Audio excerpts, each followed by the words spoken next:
Coming up next to the stage, in a world gone mad, Yes, thank you. where chickens are angry because they can't play frisbee with each other, and carrots somehow magically become leaders of free nations. Oh, too soon, what? One woman steps up to do all that she can to make all of that shit right. Paramount Pictures proudly presents the story of one woman and her journey to become the one true Kung Fu master. Not just playing. Give it up for Janet, ladies and gentlemen.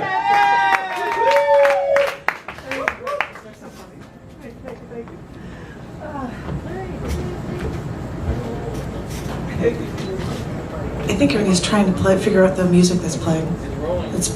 It's very, very quiet. It's very quiet and mellow.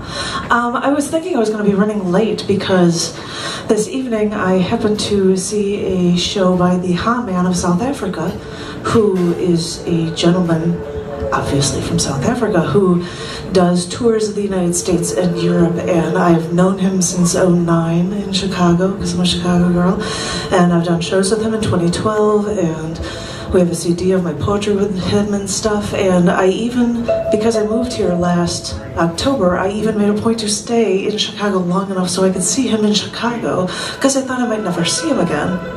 And then I find out that he didn't go to Chicago this year, but he went to Austin this year, so I happened to see him today, and I'm like, awesome. So, and that's what you're actually hearing in the background is a track of his that I have done stuff to, and so I thought, I'm just going to have this running while I'm reading these three pieces. I'm going to do a new one as well as two things from shows that I did with him in the past. This first one is new. I wrote this Saturday morning. You said it was what? New. New shit. I wrote it because of Veterans Day and the idea of giving some gratitude to the people I love. This is called Exempt from the Draft. I'm not in a military family. My father, because of the size of the family he raised, was always exempt from the draft.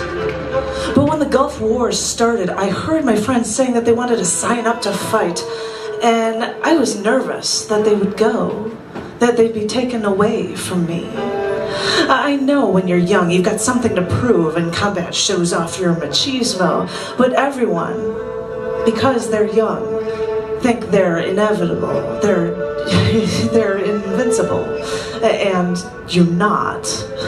So, lucky me, my friends all stayed here, and I didn't have to worry about all my chicks leaving their flock before their time. But you came from a military family, Army, Navy, the Marines. And I hear stories of your father stationed in Europe, and I hear you tell stories of flying at night to other countries, ready to fight. And maybe I'm the one who likes to keep the ones I love too close to me.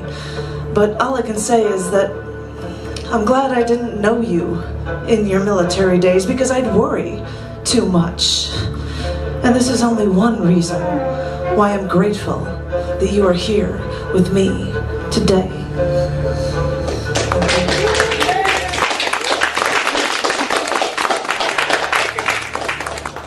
In 2012, I did a show with the Ha-Man, and this is the first piece I read in it, and it's called Been a World Leader. People can think that Americans are cocky and arrogant because we've been a world leader for so long. Because even though our cars are from Korea, our electronics are from Japan, and we owe China billions, better beers are from Germany, better wines and champagnes from France, because even though we've been thrust into this global economy that Al Gore pushed us into because he started the internet, us Americans still seem to want to rest on our laurels through the next millennium. But once I stopped for a beer at a dive in München, and when the female bartender tended bar for three old German men and one very out-of-place American, barely knowing German, I figured I could just sit there, say a beer name on tap, pay in euros, and leave it at that. But at one point, after the jukebox in the far corner, one that I had never actually seen, started playing some new American-sounding pop song, one of the old German men turned to me and started yelling at me in German.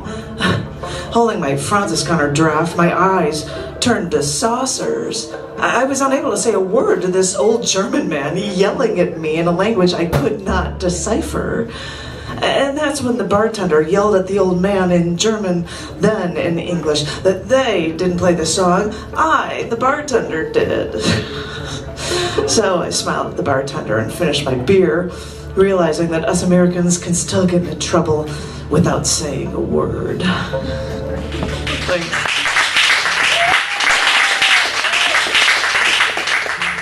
I'll end with something from the show that sounds a little happier. This one is called The Way You Tease Me. What I think I like the most about you are the way you always leave me wanting more.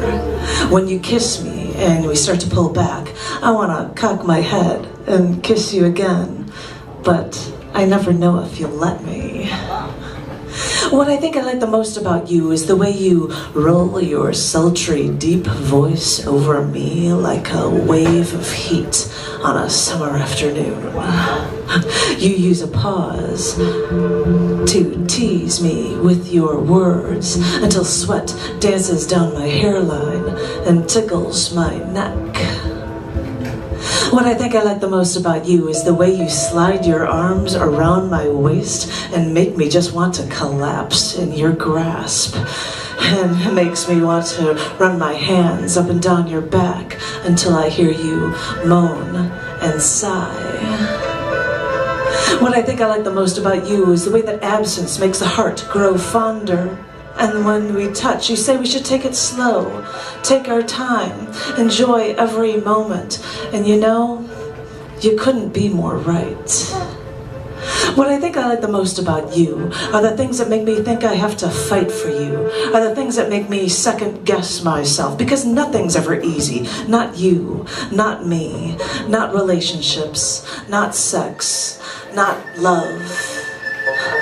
What I think I like the most about you is the wondering, is the waiting, is the teasing. That's what I like. This high-charged guessing game. The flirting, the first touch, the first everything. Thinking about the possibilities. Yeah, that's what I like.